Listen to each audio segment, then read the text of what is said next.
Members of Congress are unusually busy right now for the beginning of a recess. The House Intel issuing subpoenas, working on hearings about Trump's Ukraine scandal, while Senate Majority Leader Mitch McConnell emerged today. Interesting. To address the very real prospect the House could ultimately impeach the president, and to tamp down any speculation that McConnell might try to have the Senate refuse to hold any trial after a potential Trump impeachment. What does happen in the Senate if the House does get through with this inquiry and decide that they are going to impeach President Trump? Well, under the Senate rules, we're required to take it up if the House does go down that path, and we'll follow the Senate rules. Follow the rules. Now, that would be bad news for any Trump allies who might have hoped McConnell would try to find a way to protect Trump from the Senate trial if it occurred. Now, there is a very rare and momentous thing we're talking about here. It's a scene that captivates the nation when you have an intense debate on the propriety and criminality of a sitting president. The Sergeant at Arms will make the proclamation. Hear ye, hear ye, hear ye. All persons are commanded to keep silent on pain of imprisonment while the Senate of the United States is sitting for the trial of the articles of impeachment exhibited by the House of Representatives against William Jefferson Clinton, President of the United States. That's what it looks like. McConnell making news by saying that kind of trial is unavoidable if the House impeaches President Trump. Now, here's your fact check. He's mostly correct. The Constitution doesn't provide a technical schedule for this trial, but it does state the Senate is required to hold a trial. Quote, the Senate shall have the sole power to try all impeachments. That's key because shall is simply a legal command requiring action, meaning the Senate must hold trials after impeachments. And that's what's happened in the 2 times in the whole history of our country when the House has ever gone down that road and solemnly impeached a president. In the cases of Clinton and Johnson, the Senate did hold trials for them, and both cases involved them being acquitted. As for McConnell's reference to the rules, the Senate maintains a set of rules for these type of impeachment trials. They were updated last in 1986, and they do provide a schedule for mandatory impeachment, noting even in the event the Senate fails to sit as scheduled for consideration of articles of impeachment, it can go ahead and adopt an order fixing the time for resuming such consideration. So it's not just Mitch McConnell saying it. We're showing you the rules here that support him being right. Now, we also reached out today to Senate leadership here at the Beat, and a Senate Republican aide said, yes, a trial must be held under the rules, noting impeachment requires, when it happens, that those articles hit the Senate floor, where they can be voted on or dismissed. Now, what do all these rules call for, and what is it like when you have a Chief Justice of the Supreme Court presiding over the trial of the president? Well, with me now for our opening argument series, former Acting Solicitor General Neal Katyal, who's argued dozens of cases before the Supreme Court. Good day, sir. Good day.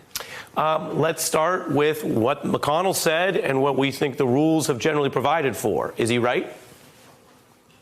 So I think many people expected this guy, McConnell, to say something else, because remember, this is the same guy who already held up Merrick Garland's confirmation as a justice of the Supreme Court, an unprecedented thing that had never happened before in our history, for not even giving this guy a hearing, Merrick Garland a hearing. So I think, you know, what he did today was remarkable. It was actually up and up, and it was right.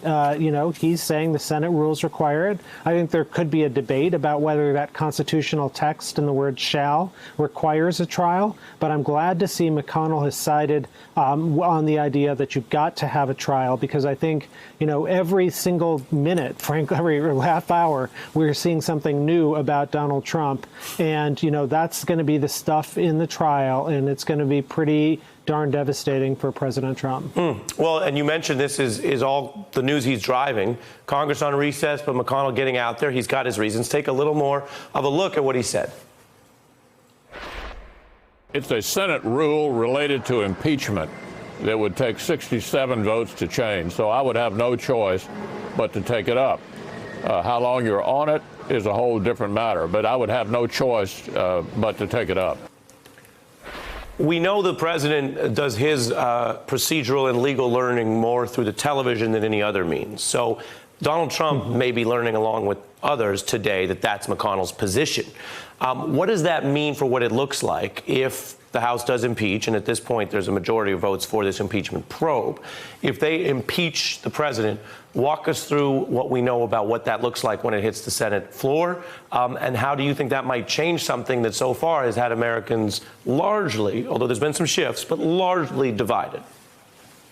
So first, let me talk about what it looks like in terms of McConnell, because I think this is very bad news for Trump. McConnell could have played the same games he played about Merrick Garland. I don't have to have a trial and so on. There's some ambiguity he'll find in the Senate rule. You know, he can be tendentious about the law. And so the fact he didn't do that suggests to me, just like last week's vote about saying the whistleblower report has to be turned over, people didn't, I think, expect McConnell to support that Senate resolution, but he did.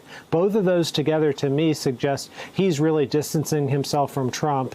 And that's a pretty remarkable thing, because during the whole Mueller investigation, we never saw that. Now, with respect to what the trial would look like, first you'd have the House would have to vote up articles of impeachment, and those look very much like a criminal indictment, like Article 1, the president obstructed justice because X or Y, or here, Article 1 would be abuse of power. The president put his interests above the foreign policy of the United States. It would then go to the Senate for a trial, and that trial looks very much, in many ways, like your standard trial that you see in the courtrooms all the time. There's one big difference, of course. The Constitution says that the Chief Justice of the United States is going to preside over it. And there will be evidence taken and witnesses, and Trump might testify or not. But in those respects, it'll look and mirror very much what we're used to in seeing trials. Fascinating. We're talking about John Roberts making that trip across the street. The last thing I want to ask you about is something that, we didn't make it this way here in the newsroom. You didn't make it this way over at your law office. But lawyers are again front and center in ways good, bad, and in between. Tonight, Rudy Giuliani, the president's lawyer, sometimes fixer, sometimes doing things that are obviously not legal work, hit with subpoenas. Other Fox News analysts who primarily say that they are lawyers and were doing potential legal work, they claim, for the president, exposed by Fox News, as also being a part of this effort to go after Biden. Walk us through what it means that we have so many lawyers in the mix, and whether they can avail themselves of legal protections as they are demanded to provide evidence on what you've just outlined could be an impeachment trial. Yeah, this is some of the scariest news for Trump, Ari. So there's two sets of lawyers. One is Rudy Giuliani. And Giuliani has said, I wasn't acting as a lawyer during a lot of this stuff. So and he's obviously got emails and documents, text messages and the like. And it's going to be very hard for him to assert attorney-client privilege when he himself said, I wasn't acting as a lawyer. And so I do think that the House of Representatives is ultimately going to get all that stuff. There isn't going to be an effective privilege that Giuliani's going to be able to assert over the bulk of it. Then there are two other people, DeGeneva and Townsend, and both of them, this is according to Fox News yesterday, both of them actually declined to be Trump's lawyer and instead served as some sort of secret back office conduit for information or something like that. But they said we couldn't be his lawyer, according to the Fox story, because we had a conflict of interest with other stuff involving Trump. Now, given that, they're either A, acting as a lawyer and doing something that would get them in a lot of trouble with the disciplinary and ethics and bar associations, or B, far more likely, they weren't acting as lawyers. They were acting as some other. I'm running over on time, but I want to make sure we hit that point. If their prior position was we can't be his lawyer for these reasons, now they're going and doing this stuff, which the Congress says might be evidence of impeachment, and they happen to be lawyers, but this is like they got, an Uber contract or a TaskRabbit, and they're helping you hang a picture. They don't get to hide behind the fact they also are otherwise lawyers. Exactly. They're TaskRabbit non-lawyers at this point, and any assertion of privilege they're going to lose. And one would expect, again, they're going to have emails, documents, and all sorts of stuff that's going to be super interesting to the House Judiciary and Intelligence Committee. Yeah, from an evidentiary perspective, it's fascinating. Neal Katyal, thank you for making time for us. One last thing, Ari. Yes, sir.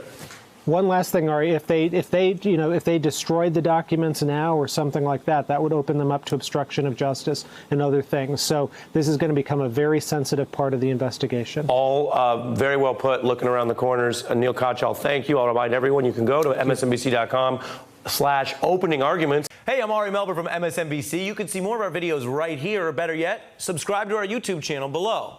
You could have been anywhere in the world, but you're here with us, and we appreciate that.